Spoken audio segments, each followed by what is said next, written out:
going to put in not a whole lot. It's fairly, especially a wet system. It's just like the water source connect. There's not a lot to go wrong with source connect. Not a lot can go wrong when it's system designed and installed.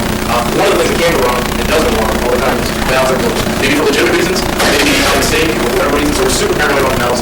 We want to see the alarms. We want to see people having repair procedures. If they need to shut down a valve, they should tag it closed and follow up to and somebody who's supervising have a responsibility to follow up and make sure that it is open. We want it to work continuously. Putting their work, if it's a plant maintenance, everything is shut down. It's an emergency. You want to do as quick as possible. Get system down the stairs. We preach valves are on our, we call it APR for business. It's our best accounts that talk about how we give the cheaper rates to the accounts that these are our best accounts that we work with all the time. We still find closed valves, and I work up here in the headquarters, and we see reports from all over the country, and even these best accounts, probably once a quarter, we find closed valves in some facility that nobody knew about. We're up there going through their houses. Yeah, it is. Sometimes they go on, a lot of times they don't. Counties, I don't know what's happening. Sometimes you research banks that close to those. You're operating, whenever you're working with people who are operating facilities, you don't know that. We have a 500 GPM booster pump, which contains something like I said from the city goes through our system, it dumps back in a tank. Well, it's not just sprinklers, but I don't know if I can now do a little more tank, but then it's pumped out of there onto the roof. One of the things we train our people is doing pump tests, the weekly pump tests. The pump local model will light a fire. We train our people to fix the local fire. We teach them how to do a weekly pump test. And we also teach them how to do the annual pump test, where you're blowing the pump and comparing measuring the flow rates and pressure, and comparing that to the pump performance curve. It says that this pump should put out this pressure and volume of water. You want to check that once a year because there's the habits of pump to so it's not like a pump you need it. That's very important. That's it. This here's a joint pump. You can see our system, like a lot of systems in service, ours needs like SIP. That's really kind of set up for the annual test. So our joint pump, the joint pump is designed to keep pressure on the system so that if the pressure drops, that the fire pump, you want fire pump to be operated. So you have a joint pump, you keep pressure on the system. But if a sprinkler that operates, it's size small, so it can't keep up with the low water and pressure will eventually go on the system. And then the big fire pump will go on. I don't have to be required. We can't force it, but if it's something, we make a decision, so this system's reliable or something. If it's unreliable, we have options to get out of business or increase rates, which is not very easy to do. But a lot of times, our recommendation, our best advice is to legal. Some customers don't want to do it legally. And then we can probably make this decision, say, is this a reliable system? It is. And if you don't do it, it's not legal. We don't have to do it. Government agency do it. We have some power, we can raise rates, like I said, but we also have to make this raise restrictions. Don't even care what it is. One of the things we preach during a fire situation, something needs to happen. It should happen automatically. It shouldn't require human intervention. It should happen automatically. So in practice, what we preach, this valve right here, this is a motor control valve. And so like I said, this ties in at the same center point that the building fire ties in. And when we do some of our training flow, that's a lot. We do a pump test with 150% of flow is 750 gallons per minute. If we were flowing that much water and there was a fire in the building, there wouldn't be enough water supply for the actual building fire pump. So what we did was we put this automatic motor control valve into the building fire alarm systems. If it's fire building, the building fire pump starts, that will automatically close water off and shuts off. And one of the fun stories was that one of the other things that I would want when we bring agency work. When we built the lab, we had conscious decision to make it not just very functional for training purposes, but organized. So we think it's pretty good. But we do have one of these marketing things that someone talks about for years, and I'll shut up. That's something that's had another time. You come down here, we can actually one this before we ride, we recommend specials of the so this one here, we call shotgun, one valve, which is great. We also have a system over here, with an alarm check valve, which will bring some water to pressure switch at the time of the end. You can see these valves open, this valve opens, this valve opens. Normally, these valves are going to see up here. We can go for that one, so we can get all red, what you see, the right valve, typically isn't one. We have dry valve right here. This here is cut up for the dry valve. Dry valve used in air system. It's dry system, the air pressure holds the lateral flows. And when it's typically operated, we use the air from the system. So when there's no longer the air pressure necessary to close the water, the water will close. The deluge system right here. The deluge system, same thing, air on the top, water on the bottom. No difference is the clappers not that close by the air pressure, that close by the open device. Then the input device can be interlocked with anything you really want to interlock with this open it up. What we have here, we have a thing that would operate that now. We have liquid springs that are ready to go. And liquid springs that are also ready to operate the same way. We have another dry system over here. Here between this dry system and this dry system, this one has an accelerator on it. That's not something right there. This one has an exhaust. The accelerator does what it says is changes air pressure in the system air pressure. opens up and it fills the air, and just like your back and it opens the unit, puts that air pressure on the bottom of the platform, and then it accelerates the operation of the valve. The big system typically goes up to make the valve lead off enough pressure to the water goes down, so that will accelerate the operation. I mean, it's also the same purpose as don't see don't see air pressure, so that it drops the air and operates the valve. Moving on, the yellow line is our yellow line that goes exposure that you want to protect, those tank bars or something, you want to protect your building from the exposure outside of your building, and so this will be a flame protector. Sees the flame, opens the deluge valve, and water will come out of all the heads here, and really reduce the sheet water on that, so they're protecting the flare out there. The orange line you use for the dry wet pipe systems is what we typically do. We don't use it for the dry systems. We use that when we do the cast and just do a trip test on the systems. The green line is the fire line, and you can see the head in there is a 165-degree standard response. I'll talk about experimented in one day, but the green line for now is the fire line. What you have is, on the ceiling, there's a temperature indicator that will indicate the ceiling temperature. On this gauge right there, right now, it's about 73 degrees in there. You can see coming down from the ceiling, there's a pressure gauge that measures the pressure. Right now it's 109 psi, that is the city water pressure plus the pressure from the jockey, keeping that pressure on the system. You can see it fluctuates a little, drop a little, and up more. Whenever you light fire and operate the head, pressure will drop, fire pump will come on. And then we have the flow in gallons per minute. Right now there's no water flow, it's reading 0, and that flow is measured right there. The red line on the wall is,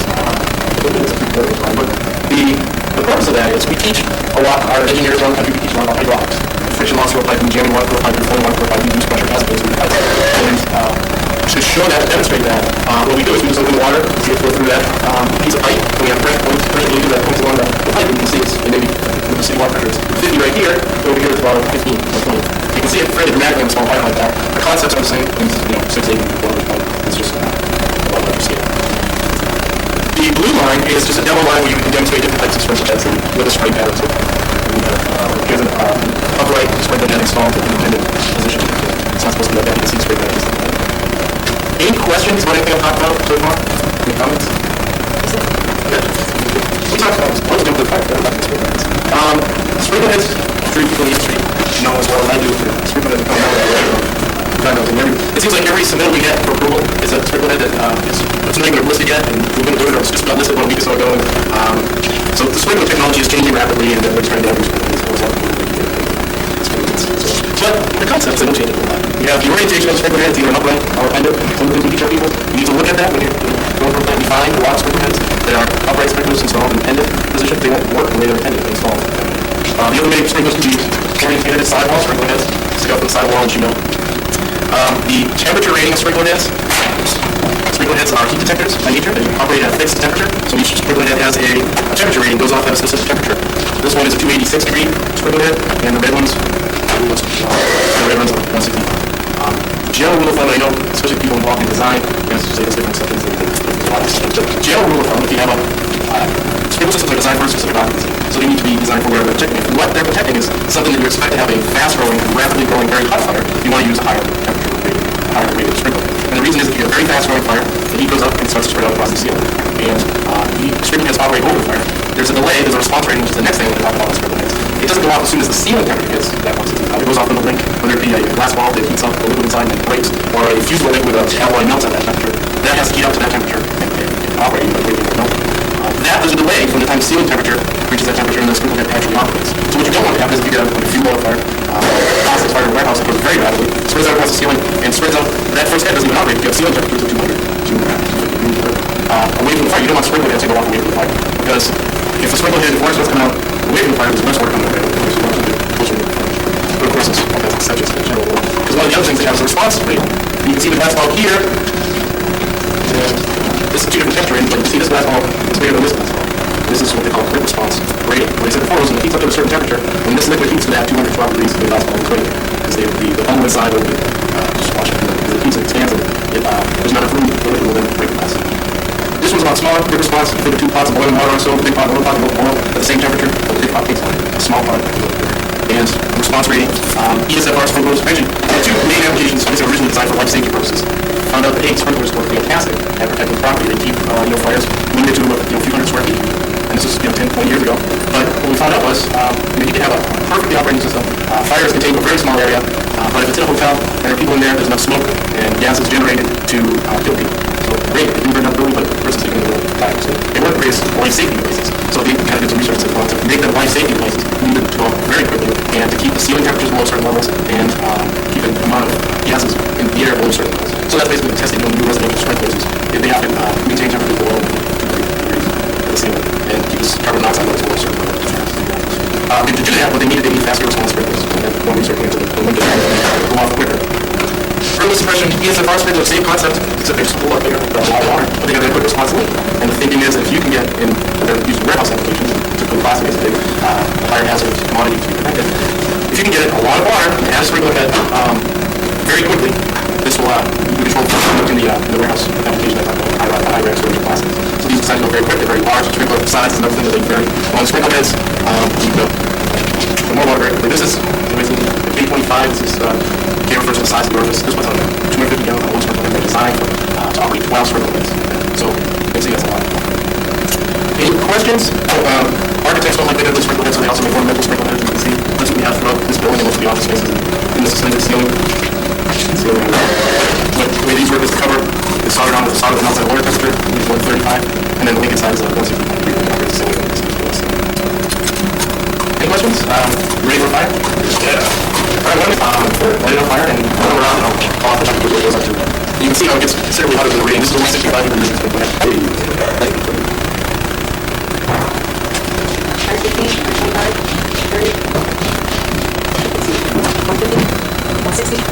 Speed up down. 170.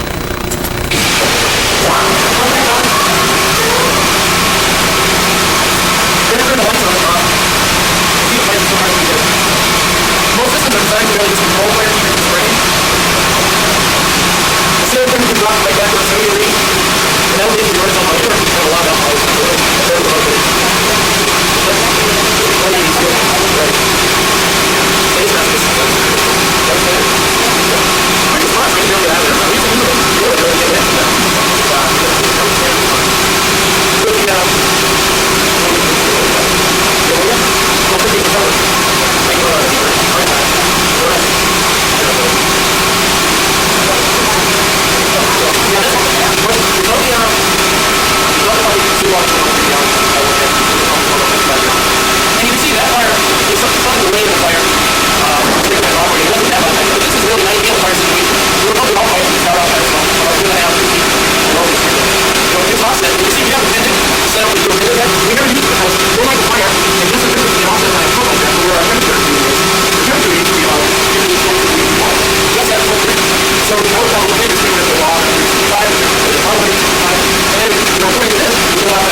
we have two main focuses. One is what we call risk assessment, where we're going to insure companies like property insurance. If stuff goes down, blows away, or gets flooded, we write a check.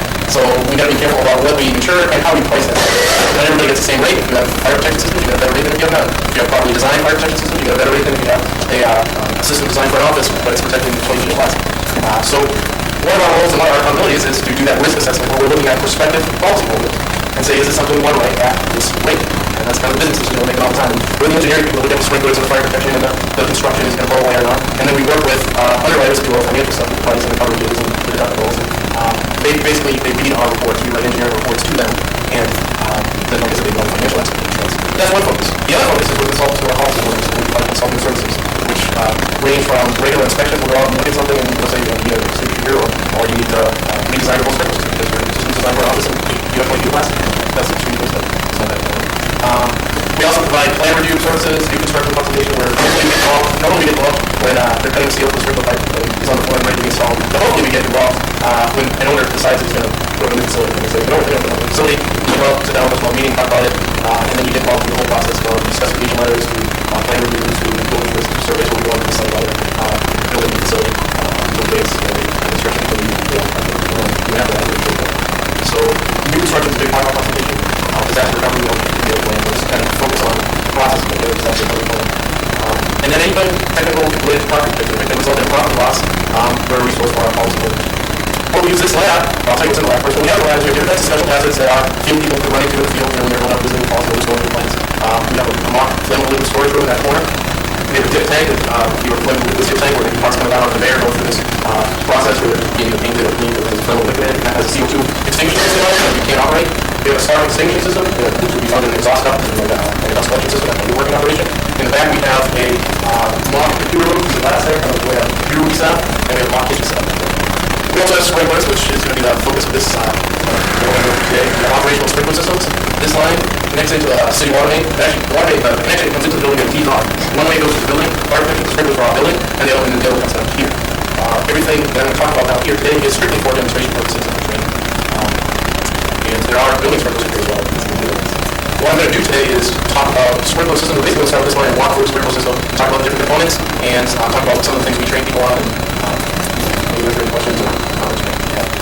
People that we bring in here are obviously our field people, our technical people that we train them up here. We have kind of two different categories of field people. We have specialists that have either they have a lot of training or they are they have a lot of experience in the industry. So we have property specialists here that actually I'm probably have the least experience of our specialists for 10 years. There's also casualty specialists that their focus is the casualty lines of business insurance that we run like workers' compensation, where that is big companies if an employee gets injured or an employee gets injured. So they may be specialists in something like packaging prevention or industrial hygiene, chemicals, things like that. But those people, they run into property issues on not a frequent basis, but a regular basis. Most companies that write their insurance, or a lot of companies that write their insurance, write all lines of business. So maybe one of these consultants is the main problems of this company or the main issues of this company are not property related, maybe they're industrial hygiene related or packaging issues. So they're working with them on this. But if a property issue comes up, they need to have a basic understanding of property issues. They need to be able to talk about it to control valve and say that's a control valve. So we do some basic training for those people so they know kind of basic fundamentals of fire protection and know when to call their specialists. So we do a lot of that training. We train our underwriters, the financial people that work on coverages and numbers. They read our engineering reports, so they need to have an understanding of what we're talking about. We try to translate things from engineering to business terms where when we talk about a design efficiency with a sprinkler system, we have to translate that into dollars in terms of, okay, if something's going to happen, if the fire starts in this area because of this design efficiency, is the fire going to spread a little bit more than we anticipated, or is it going to burn the whole building? This is something that we, like I said, we want to get off of, and we want to get more money for it on the legal side. So we train underwriters, trade associations like this group come through all the time. One of the things when we designed this lab, we said that people wanted to put in for it to be functional, but we also wanted it to look nice. We want to training facility that is very functional, all the equipment, get in there, get dirty, and great for our field guys. But we also bring brokers, insurance agents, brokers through, and we try to use it for marketing. Community service, we bring fire departments through, St. Paul Fire Department, they bring all their groups here, they bring all their captains here in the next 2 weeks. Other community service, we set up groups, Jars Go Days, on Story Day, kids like that there. Although actually that sentiment is the same with, standing here in the trade associations, everybody's like, we did all this and give it a fire. Any questions about me, my background? I have an engineering degree in marine engineering, which is a long way from the ocean, but somehow I ended up in St. Paul. I've been with the company 10 years, like I said. Any questions about our operations, what we do, the lab? Okay. Okay, so just going to start with this line, walk through sprinkler system, talk about different things. Anybody knows a lot of experienced professionals in here, if anybody has any comments or some things to add, feel free, or any questions, please ask. Sprinkler line comes in, with your control valve. You see a ton of control valves, all sprinkler control valves are indicating type valves, which you can take sound, you can see that it's open. This one by the rising sound, and this one by the indicator. We in the insurance industry are super paranoid about control valves. I think we're playing sprinkler system. It's really much like fill with water and sprinkler it on the end. Fire starts, sprinkler opens up, bottoms up. Pretty simple. Not a lot can go wrong with it. But one of the things that can go wrong is somebody shut off the valve and they don't work. If they don't work, and we find this all the time. We have a segment of our business, we call HPR business, how do you protect the risk. These are our best accounts, they're designed properly, we have the maintenance programs and the inspection and testing programs, and we give them the best rate because we're fairly confident we've been out there, they're pretty good, they're the best, they're doing the problem. And even with that segment of our business, pretty much on a quarterly basis, we find the valve which we close, which we do more than those close. You'd be surprised how easy it happens. People close valves for legitimate reasons, they're moving ahead. Maybe they close two valves, because they move heads up two different systems, and then they shift changes or whatever, somebody else is finishing up the job, they go back and they open the one valve, they think they're done, and we come through 2-3 months later, or whatever, and it's like, oh, geez, you know. So we're super paranoid about valves since we pre-turn. Tamper alarm, so that you close a valve, shows up on a panel somewhere. Locking valves open, is a good thing. Inspection and testing is important. And preparing procedures are very important. Shut off the valve. We have a nice kit that we give our policyholders, say, if you're shutting this valve off, here's a tag you put on it, you wouldn't have the tag on it, give it to a supervisor who's responsible for all the maintenance of that. And plan to get some procedures. If you plan your work, stop blowing in the area where you're going to shut it off the system. Stop any potential dangerous sources. And I know there's a lot of contractors in the room. One of the things we say is, it's your building. You should check up on it. And somebody else should check up on it. Maybe your contractor's going to do it, but it's not their building, it's your building. So you should check up on it. So that's my spiel on valves. Next, we come through, we have bypass line, which in case the pump doesn't work, we still have some water to the lower floor. Anyway, and a booster pump. Booster pump, this pump will boost the pressure 50 pounds within 2,500 gallons per minute. Two main reasons you would need a fire pump is one, you need additional pressure, which in a high-rise building, if you get water from the top of the building, you need pressure to go down based on city water pressure alone. You also may need additional volume of water. Sprinkler systems are designed for whatever they're protecting. Not all sprinkler systems will work in all buildings. It's not just plants for buildings. So when we talk a little bit about improperly designed sprinkler systems, poorly designed sprinkler systems. Some types of fires, an example is you see a lot of plastic storage at 20 feet. Rack storage of plastic in a warehouse. It's a very difficult fire to extinguish. Plastic is a petroleum product and burns with characteristics very similar to gasoline. So you need a water volume of water to extinguish or control those type of fires. Your city water supply may or may not be able to provide that volume of water, so you may need to have an additional supply of water, which could be a reservoir tank. Big water tank inside the building, and you should get the water from that tank if you really need a fire pump. This here is an electric motor-driven fire pump, which is electric motor, that's the one. We also have diesel-driven pumps, which have much more maintenance issues, but they're reliable in the sense that the electricity for that. So the straight ops work with diesel. One of the things the training we do down here, we said fire pump should be run weekly, which basically you start it, run it, make sure it's running properly, and not overheating and not water should go everywhere. We have a list of things we teach our guys to look for, so we do that weekly test. The other thing we recommend our policyholders anybody who has a fire pump do is they should test their fire pump on a yearly basis, where they actually flow the pump at a pump rating and some different points, where every pump has a characteristic pump rate, which basically says this pump will put out this volume of water at this pressure. Like I said, this one is rated at 500 ppm at 50 psi. There are also, if you flow down to 150% of that, which is 750 gallons per minute, you should reach about 65% of the pressure. So that's two different points that we know that this pump should flow if it's working properly. So what we do is we flow water, we teach the guys how to measure the flow into a PO2, the valve that you take pressure readings, and then you take those readings and compare it to the pump curve, which is the pump curve represents properly operating pump, and the test results are how it's actually operating. So that's making sure that the pump's basically operating the way it's supposed to. Jockey pump is just a small pump to keep pressure on the system, because the fire pump comes on with a pressure box, so the pressure switch that starts the fire pump comes on there. You don't want a big pump coming out all the time. Our system leaks like a sieve, you can see the water leaking out, so the pump needs to come on and increase the pressure, keep the pressure on the system. The pump is small enough that when a sprinkler handle is, it can't keep up with the sprinkler, and the pressure will start dropping the system, and then the pump will come. So that's one of the things we preach to our policyholders and anybody who listens is that in a fire situation or a properly designed any fire protection system, if something needs to happen, it should happen on that. It shouldn't sound an alarm and have to have a security person respond and turn on the water. In practicing what we preach, we have a motor control valve here, the fuse motor, and it shuts a valve like this one here. And the reason we have that is because, like I said, this line tees in with the same line connects to the building fire pump. If there were a fire in this building, and we were doing that annual fire pump test that I talked about, we could be pulling 750, 800 gallons of water. That's going to drop the city pressure down. If there were a fire in the building, there wouldn't be enough water for our building fire pump, 50 into flow or we wouldn't be able to reach the design pressure from that system. So what we did was we installed more pull down, then we interlocked in with our fire alarm towards the building. So if that pump around the corner starts, it shuts off all water around here. And we also, when we operate the sprinklers, there's a tank there, it's like 500 gallon tank that gets pumped up to the roof. The flow, the pumps are very small, so it takes a while. We also need to lock that, even high water line, in case that tank gets overflow. So we did try to practice what we can. If you come down here and look at, we have two different wet systems. This one right here, each one of these diagrams represents a sprinkler system. We have them connected to a common header, to a common header above as well. And just for demonstration purposes, that's very convenient for a lot of training. But normally, you have, in a facility, you have a riser that feeds maybe 40,000 square feet of space over there. So this here is a wet system. Basically, it's just got a control valve. This is a flow switch. Sprinklers test connection, which we use to test that flow switch, and a 2H drain. Very simple. That's what we call our shotgun system. This here is a tamper valve. You can see you have to unplug this to turn the valve. But if we see these, we recommend get rid of this pipe, because as you can see, this is plugged in right now. So that would come, we have everything fine, but it's plugged into the valve. So there's a different type of, this flow switch here is a little, it's metal there. So it sits into a notch on the valve side. And below you read the open valve, the valve is actually open. This is a wet system. This one, the corner here is a wet system as well. The difference is this one has an alarm check valve, which diverts a small portion of water when the valve check valve inside is open through the pipe up to a pressure switch. It's on the pull on again, water motor on, which water flows through it and raises the valve. Then we have two dry systems, this one here, and then this one in the corner over here. This one, the way the dry system works is you have air pressure on the top. This is a cutout of a smaller dry valve, it's the same, it's just smaller. This here, flapper is open right now. It would be flat over the opening, and there would be air pressure on the top, and all the piping at the ceiling would be filled with air. And that pressure would keep this closed. When that sprinkler head goes off, the air pressure would bleed out of the sprinkler head, and then the water pressure would push that flapper up to the open position that you can see here. So there's a dry valve, and there's a dry valve over here. Some of the, this dry valve has an accelerator. And what an accelerator does, it senses rapid changes in air pressure, but small changes where it reaches about a few tons. The accelerator will sense a change in air pressure, and it will open this valve right here, and it will dump the air into this piping, which then connects to what they call an intermediate chamber, which is on the bottom side of this clapper. So now what it has done is it diverted some of the air pressure in the system.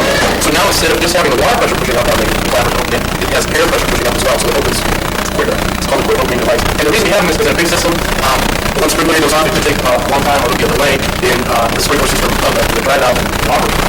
And if it's too long, all that during that delay, your fire will be sprayed. So you want it to go off as quick as possible. This system over here has an exhauster, which it does the same thing as the accelerator, except instead of dumping it to the bottom side where it pushes up and down, it just exhausts it out to the atmosphere. You can see it's a bigger pipe, so it exhausts the air pressure, just makes that pressure drop a lot quicker than the system doesn't operate. We also have a deluge system, deluge valve. This here is a deluge valve. It operates similar to a dry valve where you have air pressure on the top and water pressure on the bottom. The only difference is that this valve, instead of being held closed by the air pressure, this valve, the air pressure holds that flapper closed. When you lose air pressure, it opens. This one, the valve is held closed by a mechanical device. The mechanical device is then interlocked with some sort of protection. It could be a smoke detector, it could be a flame detector, it could be a smoke detector, it could be anything you want. What we have is, this is a deluge valve as well. This deluge valve is connected to a smoke detector in a computer room. But what we do is we would use this system with closed tissue regular sprinkler heads, which I'll talk about in a minute. But in a computer room, you have a concern, or any room with high value electronics, you have a concern that if somebody knocks a sprinkler head off accidentally and breaks one, you can have water coming down on your expensive electronic equipment. So what you would do is you would have this valve closed and held closed by the smoke detector. So you need to get a smoke detector to get any water past this valve. Because you have closed sprinkler heads at the ceiling. So if for some reason you get a smoke detection, this valve would open, but no water pump because you have those sprinkler heads at the ceiling, keeping the water back. If somebody knocks the sprinkler head off, nothing would happen because this valve would be closed and you would need smoke detection. So in a fire situation, you would have both those things at the same time. You would have the heat that would operate the sprinkler head and the smoke that would operate the deluge valve. That's what they call a pre-action system. Because typically you would have to get the smoke first, open this valve, then your system is filled with water, and it's ready for a fire, and it operates just like a wet system from here on out. That's the pre-action system. The deluge system has a deluge valve. You have the flame detectors. You can see at the ceiling right there. That's a flame detector. Then you can have that on the yellow line. We can go back there in a minute. Look at some of the sprinkler heads. That yellow line has open sprinkler heads. There's no leaking. There's no heat detector device. They're just open. So when this valve opens up, as the flame detector sees flame, water comes out all the sprinkler heads at the same time. It's just like you see in the movie itself. But if you go down there, we can talk about the sprinkler heads. Oh, this sprinkler head that they talk about, you can see on the yellow line, that would be what they call exposure detector, exposure protection. So this may be your building, and you may have exposure outside the building that you're concerned with. Maybe it's a flammable liquid snake farm or something that if you're worried about fire out there coming into your building. So what you do is you can have a flame detector here or out there somewhere. Sees a flame, sets off all the sprinkler heads. So now you have, if there is a fire out there, you have a sheet of water keeping your windows cool and keeping the fire from getting into your building. That's one application for the deluge system. You see a lot of that on the plane here. Yeah, you see a lot of airports because there will be like fueling planes out here that have planes with a lot of fuel, and you have a terminal with a lot of people, so you'll see that. You see deluge systems in the petroleum industry a lot because they'll have, they'll just protect all their tanks, their flammable liquids, deep storage tanks. As soon as they see a spark, it's like, they douse it with a ton of water. I'll talk about the different systems we have in there, and I'll talk about sprinkler heads. The yellow line, I talk about that using for deluge. The blue line, we use that, it's just a demonstration line where we have different types of sprinkler heads installed, and you can see the different spray patterns and the different pencil heads. The orange line, we typically use that to set up for the dry systems and pre-action systems. We do our trip test where we'll open it and let the air out, and see how long it takes for the valves to trip. And then we take our fuel people, we take a drive it off the car and reset it, take some experience in that. The green line is the fire line. This is we have sprinkler head at the ceiling. There's a temperature sensing device coming down from the ceiling there, right behind the sprinkler head, and that reads right there. Right now it'll be 71 degrees. In the corner you can see coming down from the ceiling, that's the pressure sensor. Right now it's 108 psi. That pressure is the pressure from the fire pump added to the city water pressure. Actually, the pressure is kept in different jump. Okay, over there in the green line we have a flow meter, which measures the flow in gallons per minute. Right now there's no water flowing, so it's zero. The red line, one of the things we train our people a lot on is certainly one of the important things in designing sprinkler systems is the hydraulics involved. We know how much water you need at the end to protect a certain amount, to protect a certain occupancy or a certain commodity in a warehouse situation. We know maybe how much water we have on the street or 10 blocks away because we did water testing. We know we have a test point there. But as water goes through a pipe, there's friction loss. You lose pressure as GM water goes up.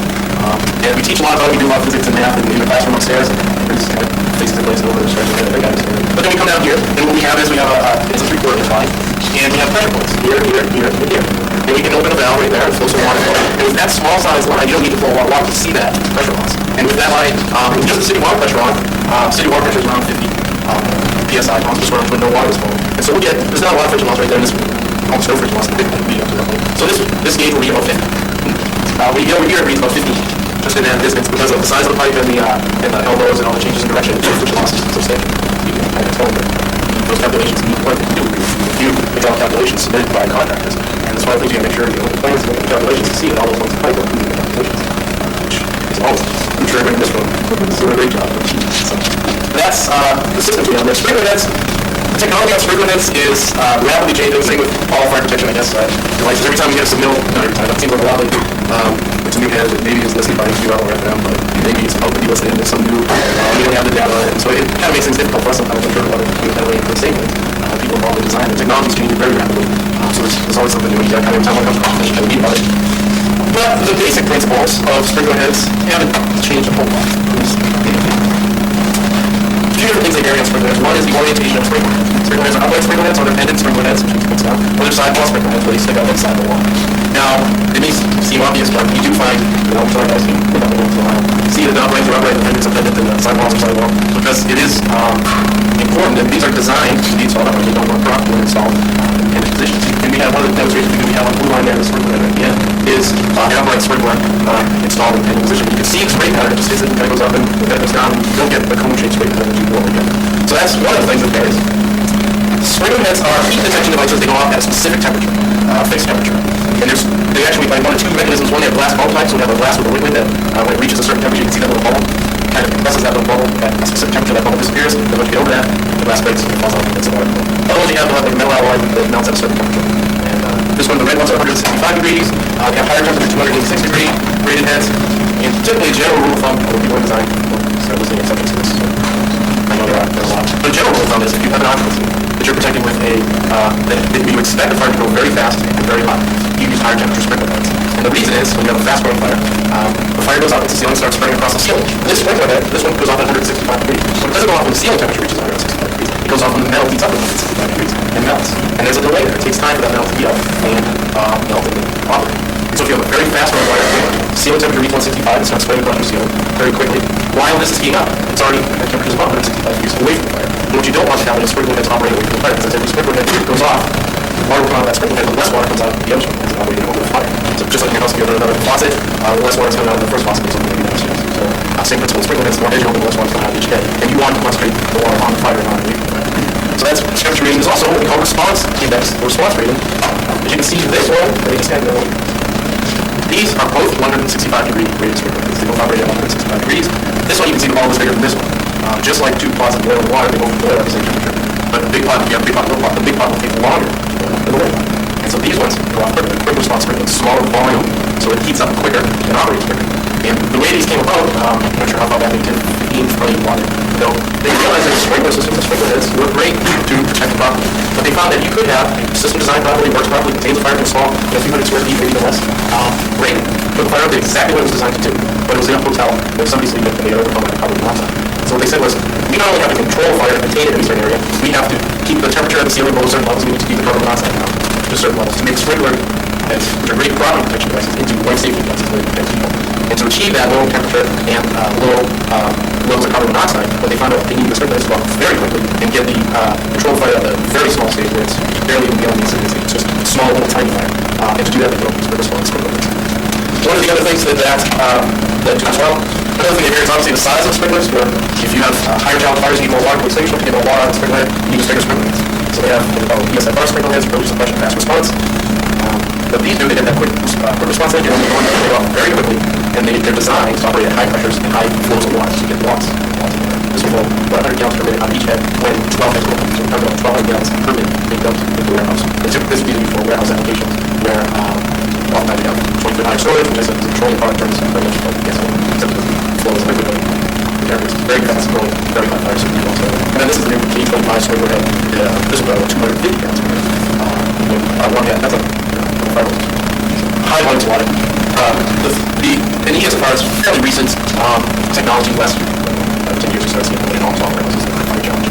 The old way of doing it was you design for certain density, a certain amount of water as the ceiling, and then you just dropped in racks sprinklers into the warehouse. People who run warehouses hate the racks because they can't move their racks and they have to full flows when it's awesome. This was great for that.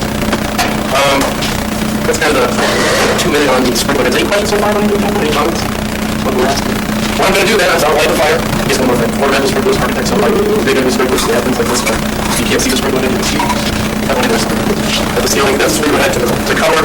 We have a sprinkler head in case I get out of control. That's the only sprinkler. The cover will come up at about 135 degrees, and then the sprinkler head inside is 160 degree sprinkler head. And the deflector will come down from the water pressure below the ceiling down. So you just break that below the ceiling down. Yellow, anything that's extra, anything over half inches. They have yellow, B, yellow, all of those. This is a half inch. And we have 17-30 seconds. The categories used to be fairly, there's consistent categories. But like I said, with the technology, we don't even go by categories anymore. It's just, we go by what's the K factor. What's the K factor is the, basically the flow characteristics of the sprinkler head. And you can, knowing the K factor of the sprinkler head, you can figure out the pressure it operates at, the pressure that you're reading from there, there's a formula that you can figure out the amount of water going on. So these are K25. A half inch sprinkler head is complete with 5.6 K factor. At 17-30 seconds, which is just 1 30-second larger than half inch, goes just like an inch. And then there's all the way up to 25. Eventually, kind of the joke is that there'll be some K, like 100 on these one base right there. Yeah, you need to, yeah, that's right. What I'm going to do is I'm going to light alcohol in there, light a fire, and I'll come around, break it up here times so they can kind of call off the numbers. If somebody over here who wants to call on as it uses, that would be good. And we'll see what happens. While you're watching this, think about from a fire situation, this is your ideal situation where you have a fire starting on a pedestal about 2-3 feet below, directly below your sprinkler. And then think about the delay when that sprinkler going off and what the temperatures get up to. So, the delay really depends on how much alcohol is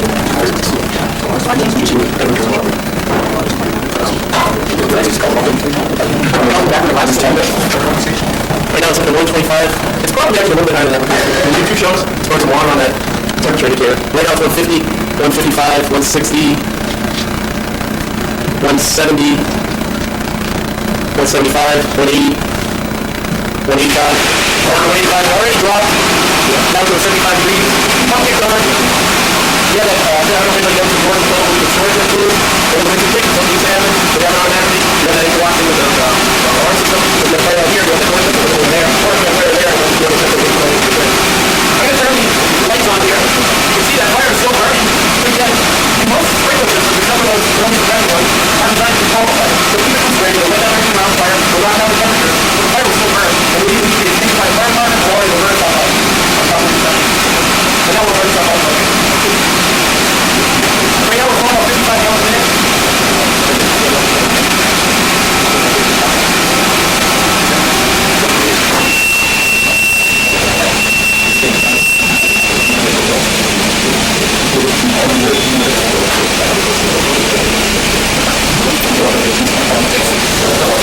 This here is a smart extinguishing system. And what we have in any dusty environment, it could be a woodworking operation or just a water processes, marine application.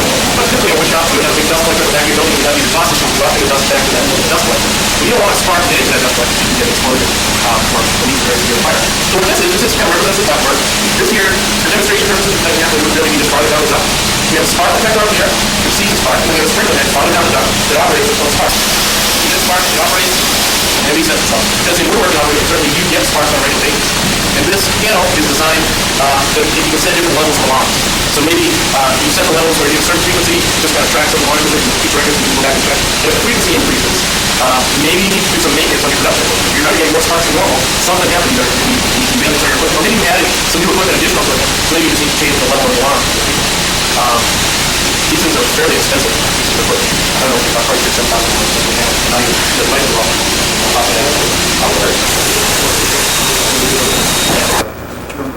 What was going on in the plant.